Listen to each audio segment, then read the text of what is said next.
بسم اللہ الرحمن الرحیم۔ السلام علیکم ورحمۃ اللہ وبرکاتہ۔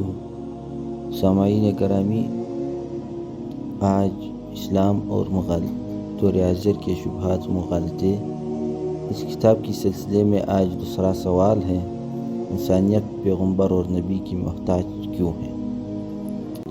تو اللہ تعالیٰ قرآن میں فرماتا ہے: لَقَدْ كَانَ لَكُمْ فِي رَسُولِ اللَّهِ أُسْوَةٌ حَسَنَةٌ لِمَنْ كَانَ يَرْجُو اللَّهَ واليوم الآخر وذكر الله كثيرا۔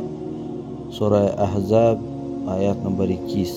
یعنی ہم نے نبی کریم صلی اللہ علیہ وسلم کو تمہارے پاس بہترین نمونہ بنا کر بھیجا ہے تاکہ تم ان کی نقل اتارو اور اس شخص کے لیے بھیجا ہے جو اللہ پر ایمان رکھتا ہو اور یوم آخرت پر ایمان رکھتا ہو اور اللہ کو کثرت سے یاد کرتا ہو۔ اب سوال یہ پیدا ہوتا ہے کہ نمونے کی کیا ضرورت ہے؟ اس لیے کہ اللہ تعالیٰ نے اپنی کتاب نازل فرما دی تھی، ہم اس کو پڑھ کر اس کے احکام پر عمل کر لیتے۔ بات دراصل یہ ہے کہ نمونہ بھیجنے کی ضرورت اس لیے پیش آئی کہ انسان کی فطرت اور جبلت یہ ہے کہ صرف کتاب اس کی اصلاح کے لیے کافی اور اس کو کوئی فن، کوئی علم و ہنر سکھانے کے لیے کافی نہیں ہوتا، بلکہ انسان کو سکھانے کے لیے کسی مربی کے عملی نمونے کی ضرورت ہوتی ہے۔ جب تک نمونہ سامنے نہیں ہوگا اس وقت تک میں کتاب پڑھنے سے کوئی علم اور فن نہیں آئے گا۔ یہ چیز اللہ تعالیٰ نے انسان کی فطرت میں داخل فرمائی ہے۔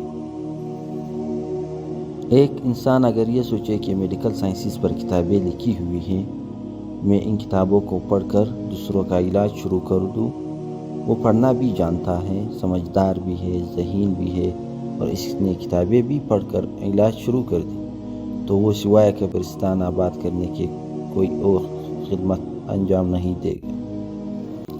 چنانچہ دنیا بھر کا قانون یہ ہے کہ اگر کسی شخص نے MBBS کی ڈگری حاصل کر دی، اس کو اس وقت تک عام پریکٹس کرنے کی اجازت نہیں جب تک وہ ایک مدت تک ہاؤس جاب نہ کرے اور جب تک کسی ہسپتال میں ماہر ڈاکٹر کی نگرانی میں عملی نمونہ نہ دیکھے گا، اس وقت تک صحیح ڈاکٹری نہیں کر سکتا، اس لیے کہ انسان نے اب تک بہت سی چیزوں کو صرف کتابوں میں پڑھا، ابھی اس کے عملی نمونے اس کے سامنے نہیں آیا۔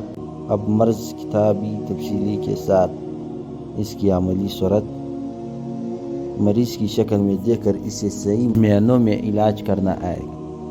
اس کے بعد اس کو عام پریکٹس کی اجازت دی جائے گی۔ اور اس دوسری مثال کھانے پکانے کی ہے۔ کھانے پکانے کی کتابیں بازار میں چھپی ہوئی موجود ہے اور ان میں ہر چیز کی ترکیب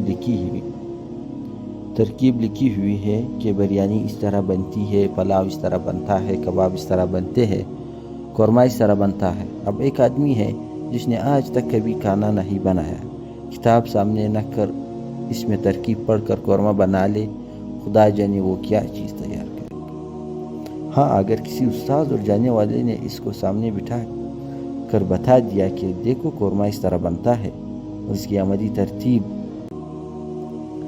دے دی، پھر وہ شاندار طریقے سے بنا لے گا۔ اس سے معلوم ہوا کہ اللہ تعالیٰ نے انسان کی فطرت یہ رکھی ہے کہ جب تک کسی مربی کا عملی نمونہ اس کے سامنے نہ ہو، اس وقت تک وہ صحیح راستے پر، صحیح طریقے پر نہیں آ سکتا اور کوئی علم و فن صحیح طور پر نہیں سیکھ سکتا۔ اس واسطے سے اللہ تعالیٰ نے انبیاء علیہ السلام کا جو سلسلہ جاری فرمایا، وہ در حقیقت اس مقصد کو بتانے کے لیے تھا کہ ہم نے کتاب تو بھیج دی ہے، لیکن تنہا کتاب تمہارے رہنمائی کے لیے کافی نہیں ہوگی جب تک اس کتاب پر عمل کرنے کے لیے نمونہ تمہارے سامنے نہ ہو۔